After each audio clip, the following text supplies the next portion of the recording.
ओ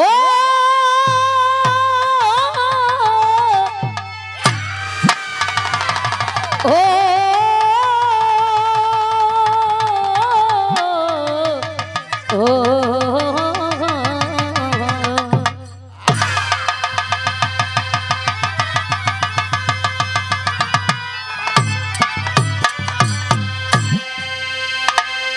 बड़ी भाव से भूमिका खलाइल कवि जी लिखत हुन कैसे। अरे देखा सुना और किताबों में वर्णित आज दुख का अहम भाव कारण गरीबी मर जाता मानो यहाँ दर्द खाकर होने न देती निवारण गरीबी। इंसानी मरता है पशुओं सरीखा और फिर भी कुटिल मुस्कुराती गरीबी। संतोष कहते मुकद्दर से यारो अपना असर जब दिखाती गरीबी।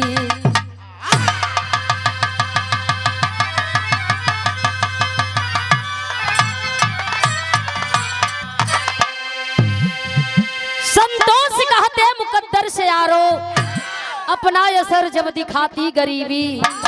ए भैया यही धरती पर केहू खा के मरता, केहू खैले बिना मरता, केहू के लगे अथा रुपया बा आ केहू रुपया बोरा में भर के ले आके पानी में फेंकता। वही पैसा बदे केहू बदनाम बा, वही पैसा बदे केहू जलील हो रहल बा, वही पैसा बदे केहू रात दिन दर दर का ठोकर खात बा। बिरहा में एक लाइन गजल के अंदाज है, बाजार तो बहुते बा बाकी हाई बाजार कैसन है भैया।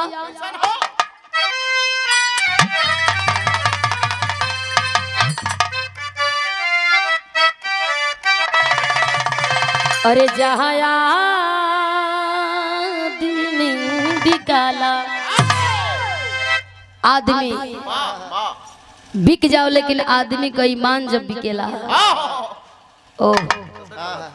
अरे जहाँ आदमी बिकाला ओ बाजारी ना कहाला।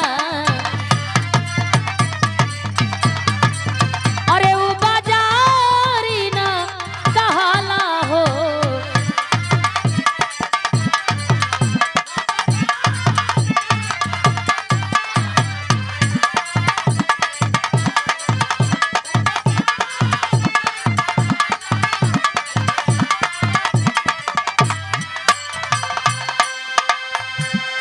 आदमी भी बिक रहल बा, आदमी का ईमान भी बिक रहल बा। एगो बंटी बबली देखा के आदमी कोहिनो लेके चल जाता। पैसा रुपया तो छोड़ा ए भैया, भाव कवि जी लिख रहल हवन इंसान के एक एक कदम बड़ा सोच समझ के रखे के चाहिए। जीवन बड़ा अनमोल है।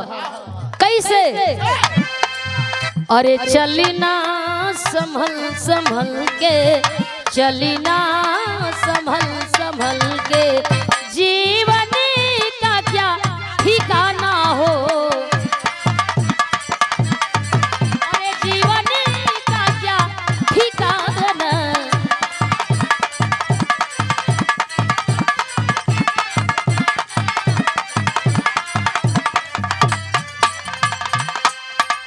अरे चलना संभल संभल के, ए जीवन का क्या ठिकाना।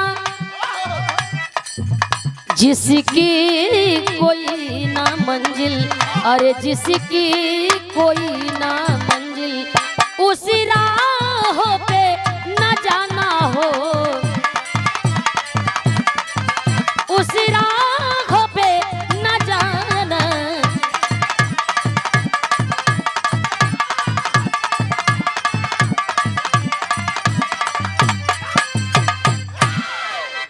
जिसकी कोई ना मंजिल उस राह पे न जाना।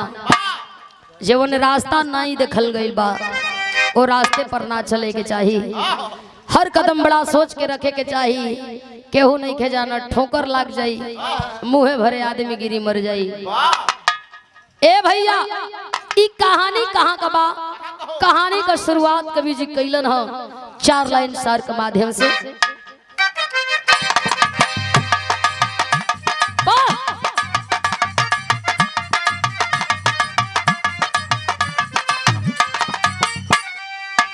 गरीब मजदूरों की आपने कहानी सुना, गरीब मजदूरों की आपने कहानी सुना, गायक सब गायकी तो उनके ही जुबानी सुना।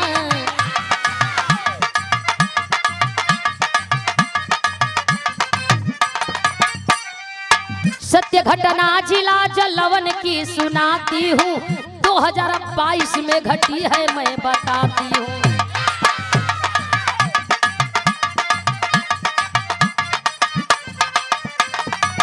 रहा मनोहरी राम रिक्शा जो चलाता था, उसी सहारे बीबी बच्चों को जिलाता था। अब हो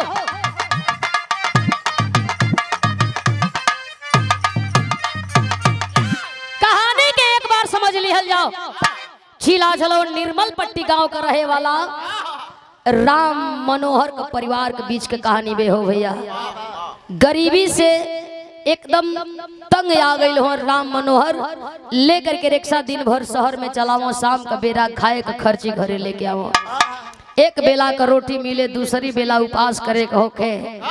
बतौली कि यही धरती पर केहू खा के मरता, केहू खैला बिना मरता। लोग कहेला कि देने वाले किसी को गरीबी न दे, मौत दे दे मगर बदनसीबी ना दे। रिक्शा चलावो, परिवार के जियावो, परिवार में ढेर कोई ना बा। राम मनोहर पत्नी कैलाशी, एक के बेटा जो ने बेटा का नाम राजेश बतावल गई।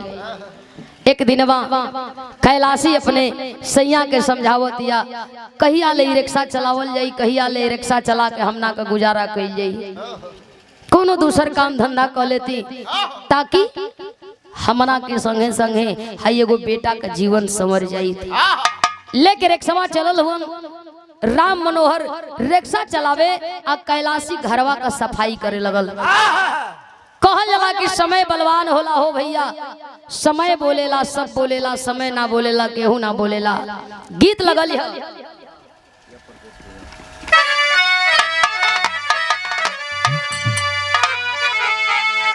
हमरे बेचन गुरुजी का गीत है। कैसे गावो?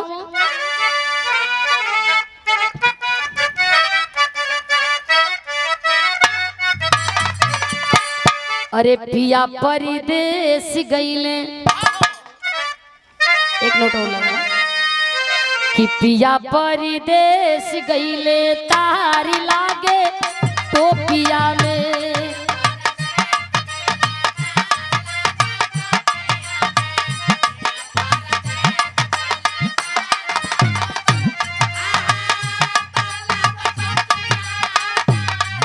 वाह, हजारी लागो टोकियो में, तारी लागो टोकियो में।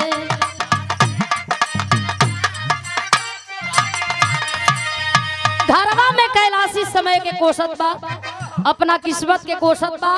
कहल जला कि नारी करे पुरुष पर परे, पुरुष करे संतान पर। सोच रहल बा कि हमार कर्म गलत बा, आ कि हमारे पति का कर्म गलत बा, आ कि हमारा बेटा का कर्म और लक्षण सही नहीं थे कि हमना का ई दिन देखे के पड़ता। यह बात सोचत बा का कोई हाल मो समय का सबिनिया के।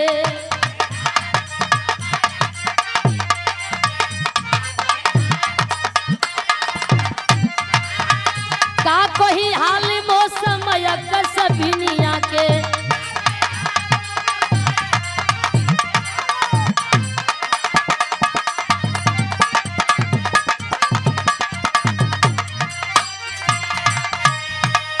घरी पोतत रहली कैलाशी मगन मनवा,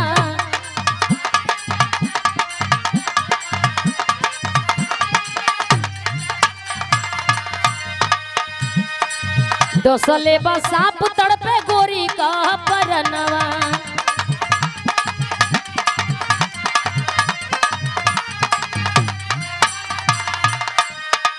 तड़पति परानी जाती बाटे बारी धनिया के, तड़पति परानी जाती बाटे के बारी धनिया के का कही हाल मो समय कसबिनिया के। वाह ओहो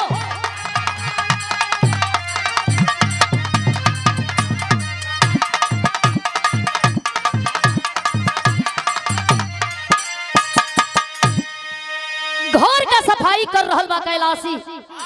संजोग देखे भैया सांप के रूप में ओ कैलाशी का मौत ओ घरवा में इंतजार करत बा। घर का सफाई करत गई हो जाके कैलाशी घरवा में जेवन लकड़ी गोईठा रखले बे ओके हटावल चाहत बा।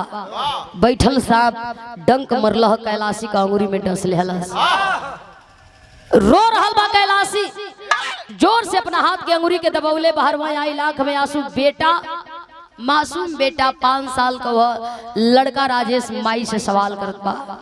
सोच रहल बा कि माई खैले नहीं खिए खातिर रोवत अड़ी। माई गरीबी के बारे में सोच के रोवत अड़ी।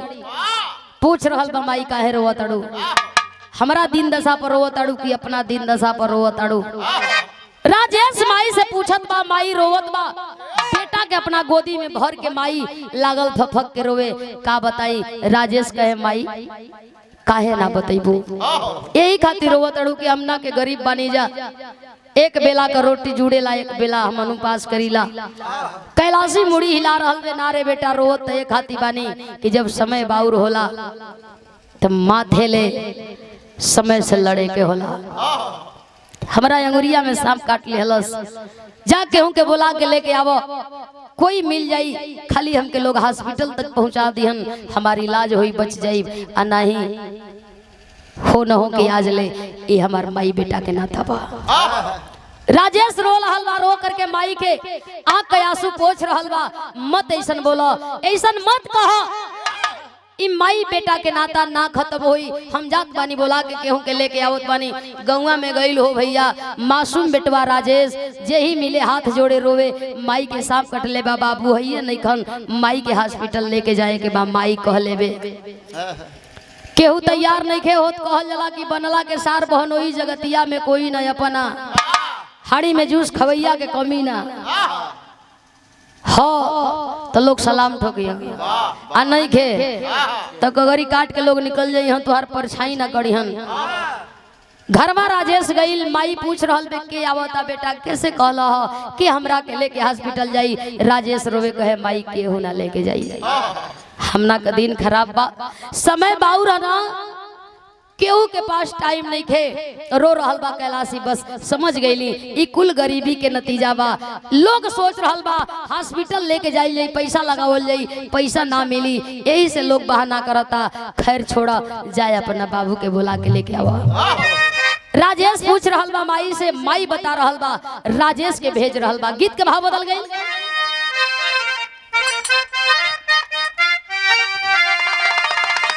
अरे यही बाहरी गंगा माई हो,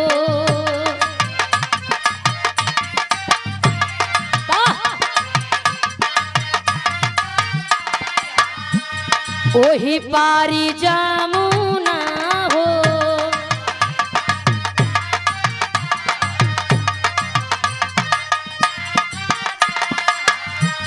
यही पारी गंगा माई हो, ओही पारी जमुना हो।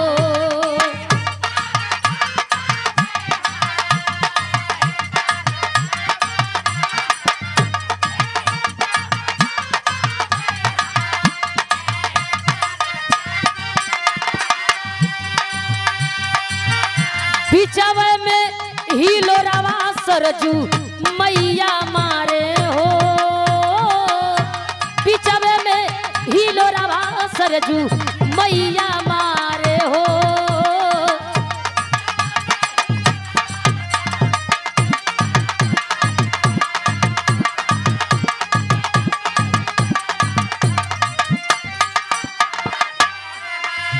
बेटवा के बोला के कैलाशी समझा रहल बाड़ी आ रो रहल बाड़ी। बेटा सुन हमार बात, माथा के चुमत या माई लाल के निहारत या हो न हो कि हमार बेटा जौले बोलावे जा तौले हमारा अखिया बंद हो जाए। जी भर के अपने लाल के देख रहल बा, माथा के चूम रहल बा, आ रो के कहतिया का बेटा के बोला के हो कहली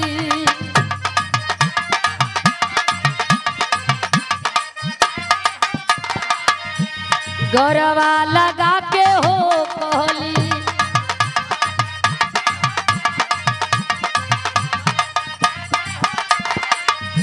बेटा के बोला के हो कहली गरवा लगा के हो कहली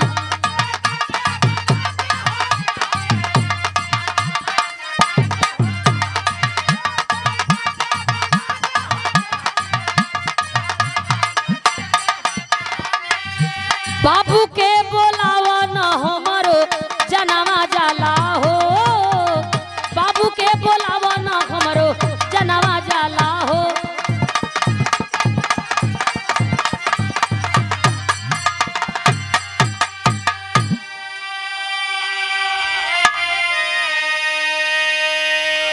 जा अपना बाबू के बाजारी से बुला के लेके आवा। ए बेटा एगो काम करी हो माई बच गई तो ठीक बा, माई मर जी तो अपना बाबू के कबू परेशान मत करिया। एगो कपड़ा रोटी खाती बाबू के तंग मत करिया, झगड़ा मत करिया, बाबू के उल्टा मत बोलिया। राजेश रोवत बा माई का यहाँ कासू पोछत बा काहे मदे उल्टा बोला तड़ो ऐसा मत बोला। हम बाबू के बोला के लेके आओ थी। ए भैया हो और 5 साल का मासूम राजेश भाग करके बाजार का रास्ता पकड़ के बाजार की ओर गई हो भैया।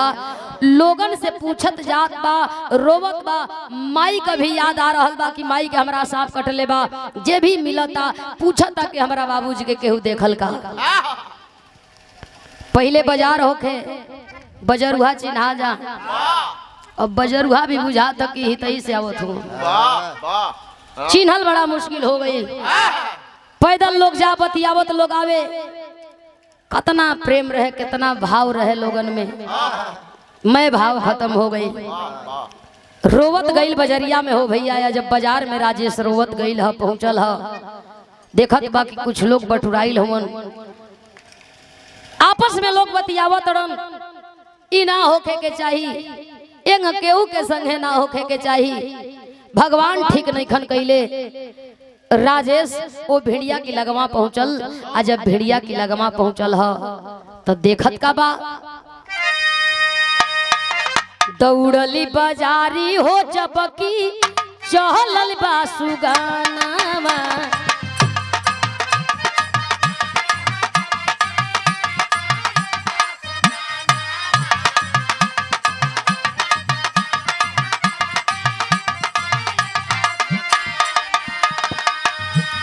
भीड़ी बटुराइल हो रहे देखलसी ललनवा।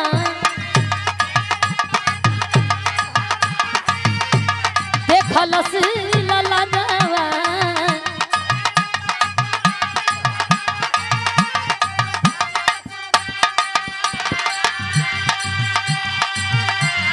बाबूजी कलसिया देखी दौड़ली बारू पवानी रेखी।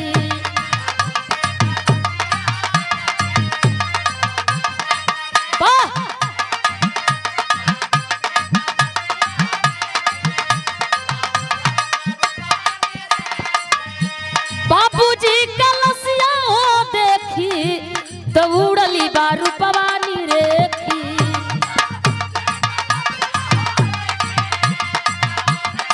रूपवानी रेखी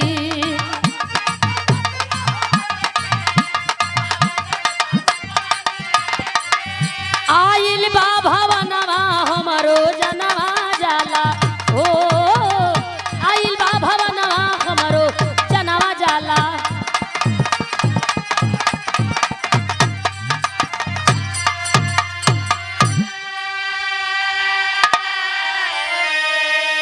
दुख का पहाड़ टूटल हो भैया। हार्ट का मरीज राम मनोहर अपना पत्नी कैलाशी से पहले दुनिया छोड़ के चल बसल हो। लोग बटुराइल हो, आपस में बतिया रहा हो, चर्चा कर रहा हो। राजेश पहुंचल जब बाबूजी के देखला हो बाबूजी के जगावत बा, बाबू के बुलावल चाहत बा, उठा के बैठावल चाहत बा। जब बाबू नहीं बोललन राजेश फिर घर की ओर आइल। और जब राजेश घरवा आइल ह माई का सिरहाने बैठ के माई के जगावत बा, माई से सारी बात बतावता।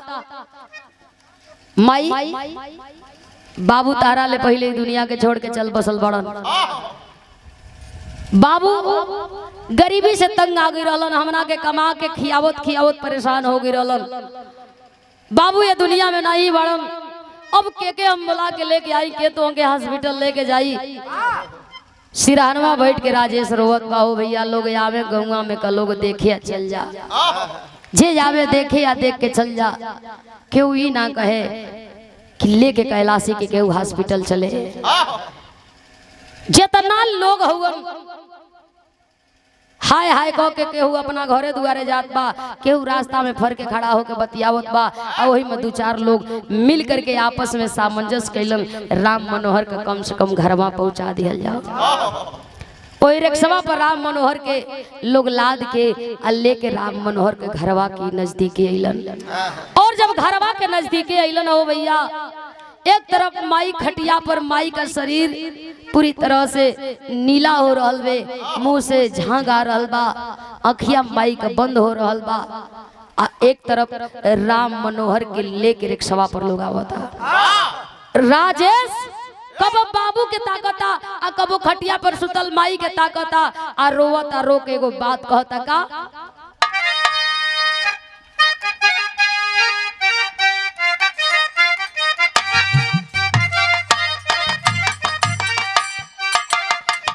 ए पीरा काशी बतावह कितना दूरी पैरन में छाला पड़ी रे गयो, पैरन में छाला पड़ी रे गयो।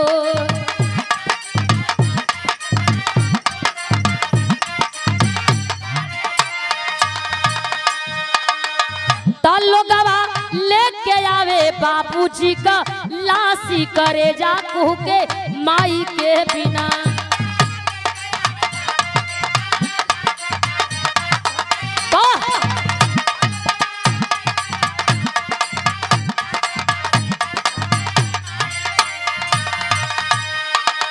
अरे बाबू का लाश तुम्हारे आइल,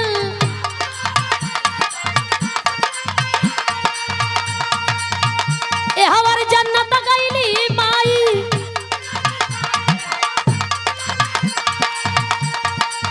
अरे हमार जन्नत गईली माई, फुआ आके कहली बेटावा के काशी करे जा कुह के माई के बिना।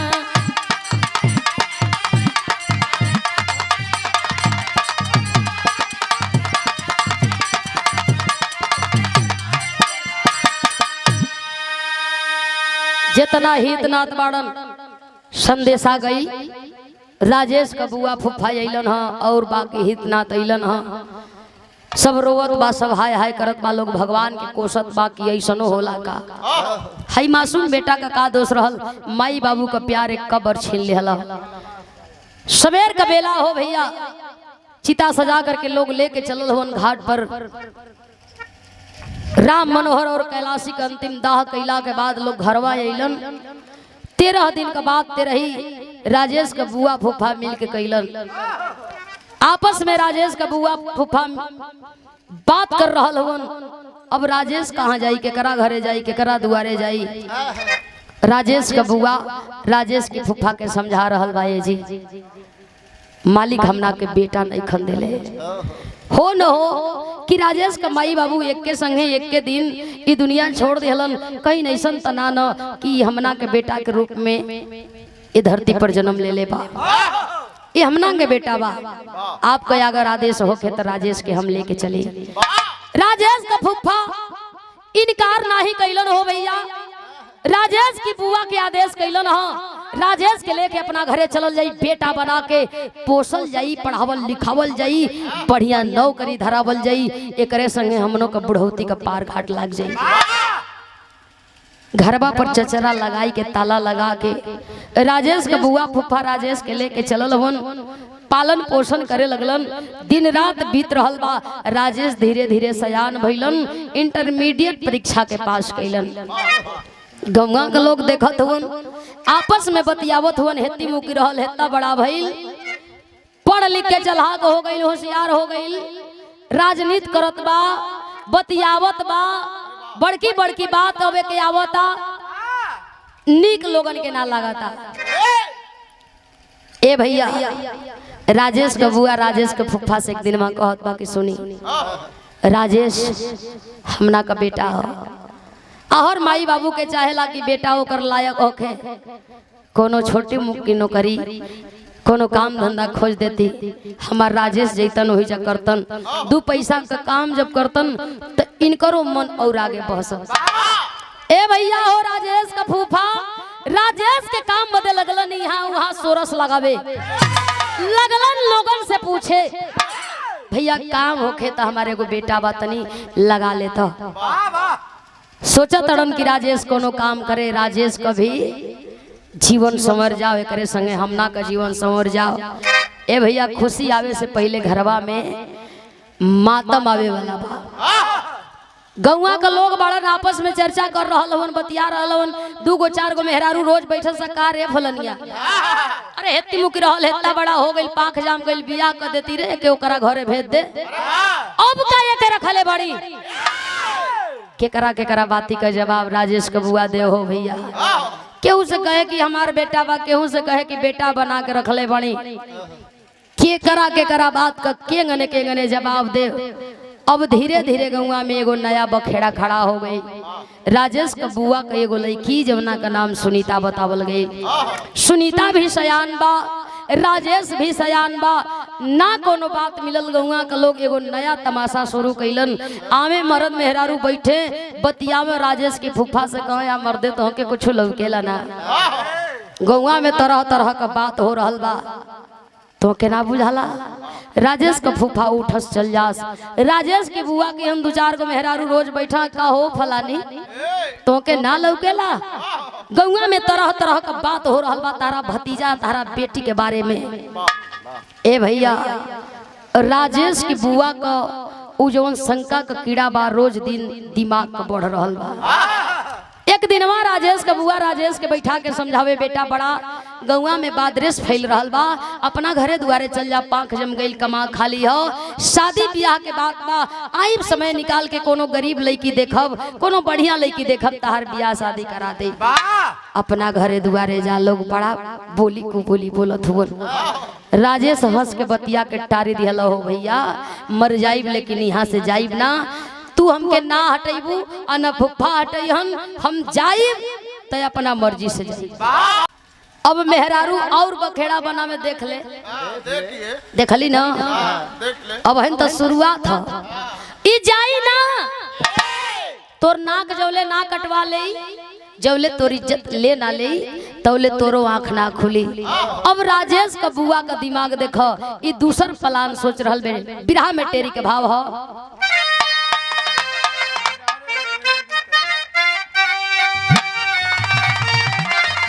अरे किनारे जाके नैया का करी, त दुखवा लिखल बाटे जे करी बीच लीलारे।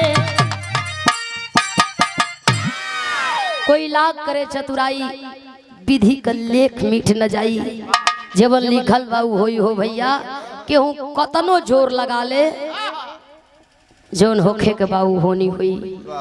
राजेश का बुआ एक दिन वहाँ राजेश का फूफा के समझावे कहो, तो के कुछ बुझाता। राजेश का फूफा कहतरन कि ढेर दिन से तुसे कहल चाहता नहीं। गौवा का लोग ताना मारता, रास्ता चलल मुश्किल लोग कैले बा, कहीं बैठ के बतियावल लोग मुश्किल कैले बा। राजेश का बुआ कहता, सुना हमरा बाती का इनकार कैले बा, जरूर कुछ गड़बड़ बा, जरूर हमरा बेटी के साथ एक गलत रिश्ता बा। सरपाजर लगल रहता, ऊ खाती ई खाता, ऊ पढ़े जाती ई जाता, नहीं खे जात, जरूर कोनो माजरा बा। हम कहतानी ये जाई ना, माई बाबू मर गईलन, लिया के से पोस के सयान कैली, लेकिन का पता कि हमारा इज्जत पर ई धावा बोली।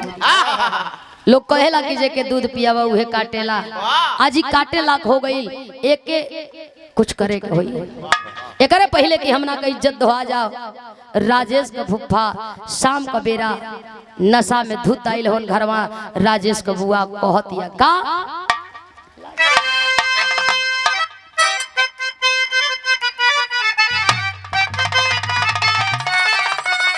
यही चैती के कटिया में कोनो दुल्हन कहले रहल का अरे फेंक देव लवना फोड़ी देव चूल्ही आ छोड़ी देव तू हरी घर सैया चैता में जावना तो जाइब नैहर सैया।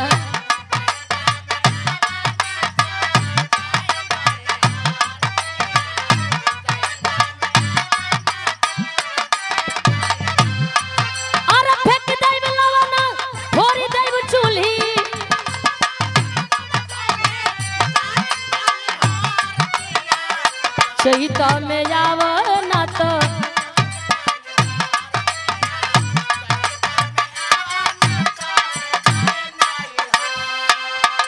लोग कहेला कि घर का बेदी लंका ढाए।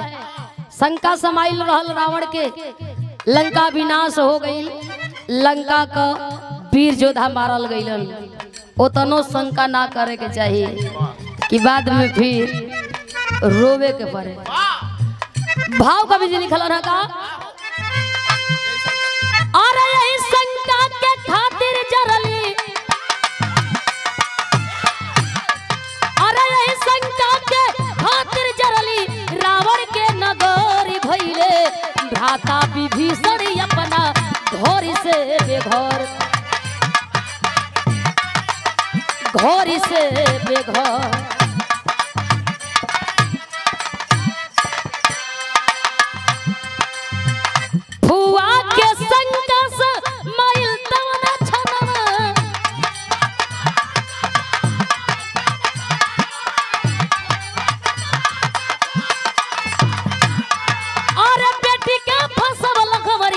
भौजी को ललनवा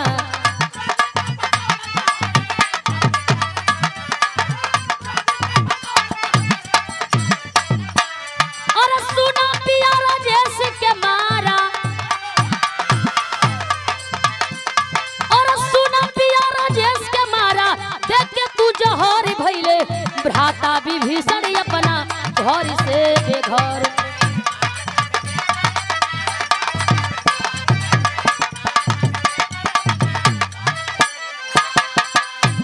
जोश में कबो होश गवावे के ना चाहिए। हम कहिला अब पछताए क्या होते जब चिड़िया चुग गई। ई कहतिया कि ये ना मानी, या तो कहियो हम खाना में जोहर डाल दई आ नहीं तो रात में एकर गर्दन काट दे। रहल बात एक एक किनारे को ही लगावे को तो वो व्यवस्था बा, केहू खोजे पूछे वाला नहीं खे, न माई न बाप। गांव को लोग पूछे कहीं दिहल जाई, कहीं भाग गई। ए भैया हो, नशा में धुत राजेश का फूफा रात को आता है 12 बजल है, हाथ में छाटी काटे वाली घास काटे वाली गणास लेके चलल राजेश के मारे खातिर। जब ही पहुंचल बा राजेश का रूम में देखत बा शाल ओढ़ करके राजेश सुतल बा।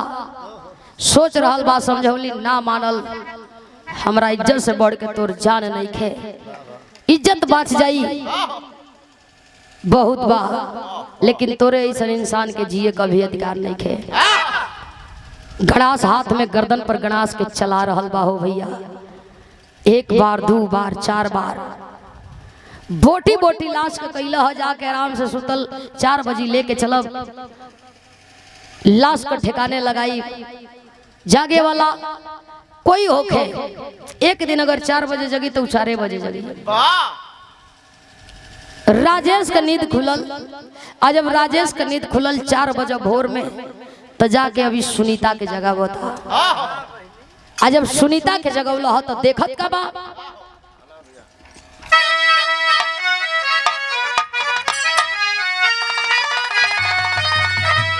अरे देखल सी राजे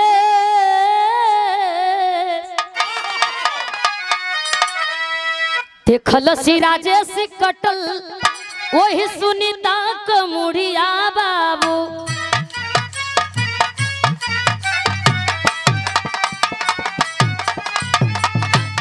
धीरे धीरे ओखे लागल भोरवा हो बिहान।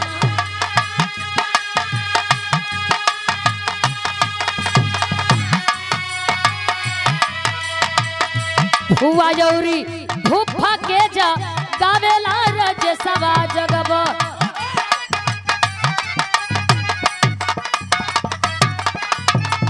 खुनवा में रंगाइल बाटे बोहिन हो हमा।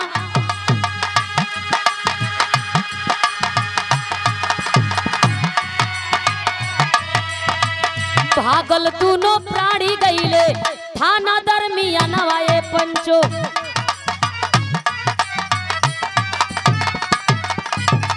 बेटी के मुआ वाला ओ भोती जावे हमा।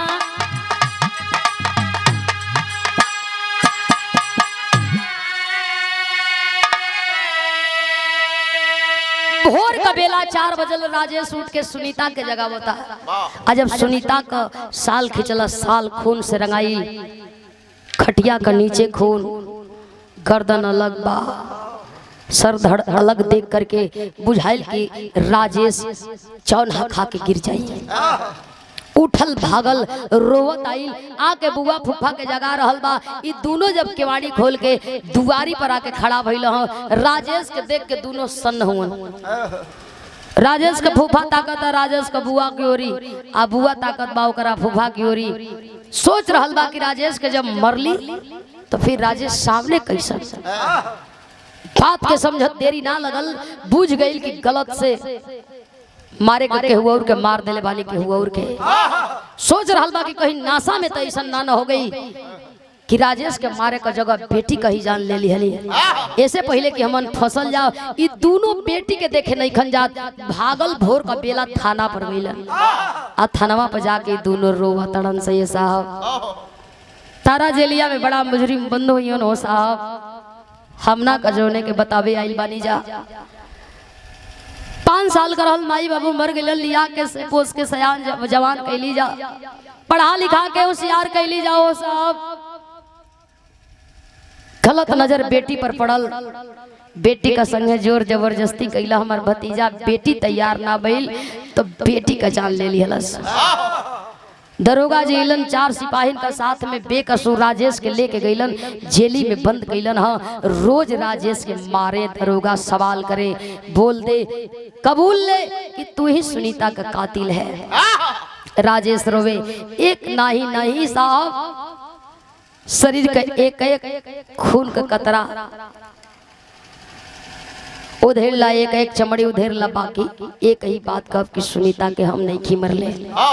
आज न कल सच्चाई का पता चली साहब, लेकिन बैठिया मत। जैसे हमके रोज मारत हुआ साहब, वैसे ही रोज असली मुजरिम का छानबीन भी जारी रखिए। ए भैया हो, दरोगा जी छानबीन जारी रखले हुन। धीरे धीरे महीना भी ना पूरा भइल हो, असली मुजरिम जब दरोगा के हाथे लगल हुन, ठेलिया में बंद हुआ। अइलन दरोगा खड़ा हुआ राजेश के सामने, राजेश के ताक रहल हुआ। वाह, सच में तू बेकसूर है, दोषी तो हम बानी, पापी हम बानी। उ तो पापी बटले बड़न सो, लेकिन उन्हन ले बड़ा पापी हम बानी के तारा बाती पर विश्वास ना कैली। राजेश फपक के रोवे लगले साहब, कहला के का मतलब बा। दरोगा पूछ रहा हो, राजेश सही बता, अगर वो हम मारने तुझे गया तो सुनीता का जान कैसे गई? राजेश बतावे साहब, यही बतिया के तो हमके अफसोस बा। रोज अगर अपने खटियावा पर हम सुती तो वही दिन सुनीता के ना सुते के चाहत रहल। तनी हम दोस्तन के साथे घूमे का चल गई हो साहब, देर हो गई लावे में घरवा। अली तो सुनीता हमारा खटियावा पर बिछौनवा पर सुत गई रहल। सुनीता के जगवती निदिया खराब हो जात, ये सोच के हम जाके सुनीता का बिछौनवा पर सुत गई। नहीं हमके का पता कि हमारा जगह हमारा बहन मरा जाई, लेकिन ए साहब हमारा बहनिया के मारे वाला वो कातिल के बा। लेके दरोगा जी चलल होन। आ जब देखौलन ह राजेश, जब देखल ह बुआ फुफ्फा कहो भैया, राजेश का आंख से आंसू चल रहा बा, होश उड़ गई। अफसोस कर रहा बा कि माई बाबू बचपन में मर गईलन तो हमके मौत काहे न ले गई। हमार मौत का है न भइल हाई दिन, देखे से बढ़िया मौत रहल। रोबत बा राजेश आ रो के वही बुआ फूफा से एगो बात कहत बा का,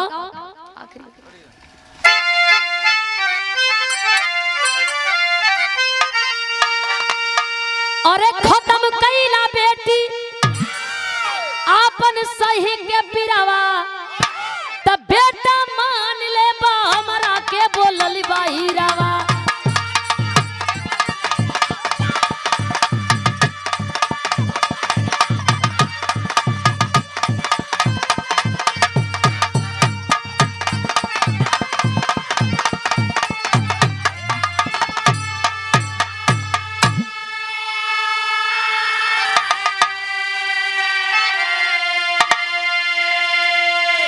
तोहरे धन का लालच ना रहल, जगह जमीन का लालच ना रहल, लालच कथुआ कर रहल। 5 साल का रहली माई बाबू मर गईलन, होश भी ना रहल, लिए से पोस के सयान कैला। सुनीता से हम वादा कैले रहे, बहनिया से वादा रहल 2 गो नौकरी करब कमाई, आ जब रुपया पाई बढ़िया घर भर देख के सुनीता का डोली में बैठा के विदा करब। और दूसर का वादा ई रहल कि जब तक बुआ फुफ्फा का बुढ़ौती का पार ना लगा ले तब तक यहाँ से जाइब ना। सुनीता के डोली में बैठा के विदा तो न कपौली, लेकिन एगो वादा जवन बा के पूरा कइल चाहत बानी, ताकि सुनीता का आत्मा को शांति मिल सके। जब तक बुढ़ौती का पार न लगी इर्द गिर्द रह, पार लगा ले, न जगह चाहिए न जमीन न धन के लालच बा। माई बाबू गईलन ओकरा बाद लालच खत्म हो गई। का कहत बा, करनी कतुहरी इहे बाटे पश्चाताप हो, अब फूफा बन जा हमारे धरा मावा का बाप हो।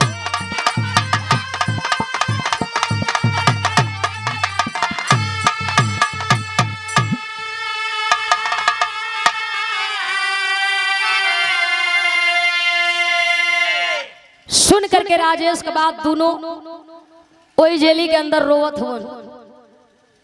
बतौली की बनला का सार बहन वही जगतिया में कोई ना पना। गौवा के लोग जाए आ जाके जब भेंट करो तो एक बार गरियावा आ गरिया के पिछोड़ हो के मारा हैसन दलिदरे के है अपना सयान बेटी का गला काट दिहलस, एक लाज ना आई। अब लोगन का जब ताना भाला जस चुभे करेजा में, त राजेश को भूफा रोवस आ सोचस कि इहे लोग कहे कि इन्हनी का चाल ठीक नहीं खे, आज इहे लोग गाड़ी देके जाता। पछता रहल हवन दोनों वही जेल के अंदर, और लोगन बदे एगो संदेश दे रहल हवन कि हमना से जवन गलती भइलू बाकी लोग गलती मत करे। हाथ जोड़ के लोगन से एक ही बात बतावत रहन, दोनों प्राणी गलती आपन कईले कबूल हो, आ माफ करी गाँव जेवन भइल हमसे भूल हो।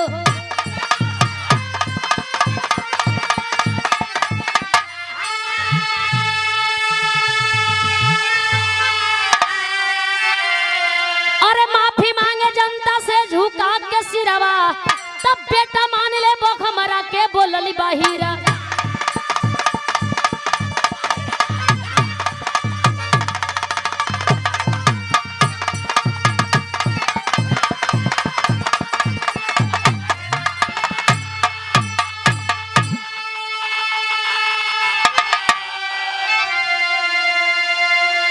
बुरे काम का बुरा नतीजा ना मानो तो कर देखो, जिसने जिसने किया है यारो उसका उसका घर देखो।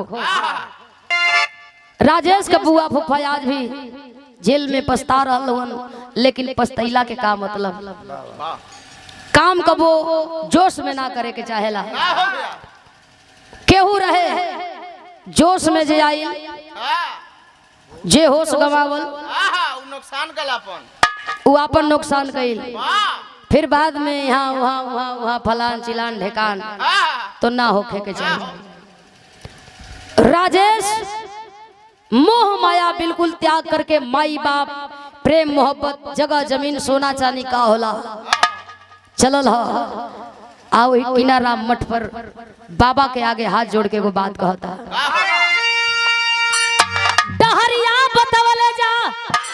अरे डहरिया बतवले जा गुरु हमारी भूलाली डहरिया बतवले जा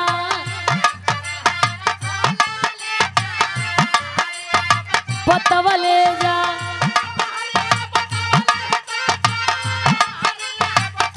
वाह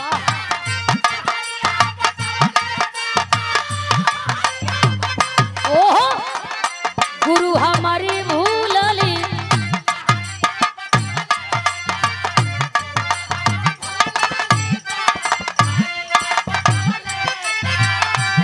गुरु के चरनिया में गंगा जी का धारा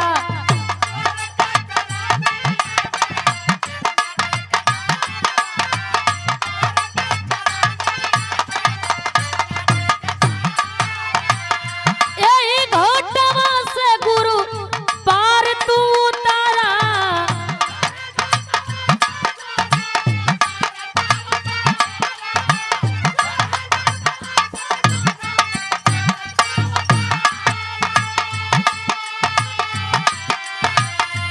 के हो हमारी बाटे इतने लखवले जा के हो हमारी बाटे इतने लखवले जा अरे गुरु हमारी भूलली डहरिया बतवले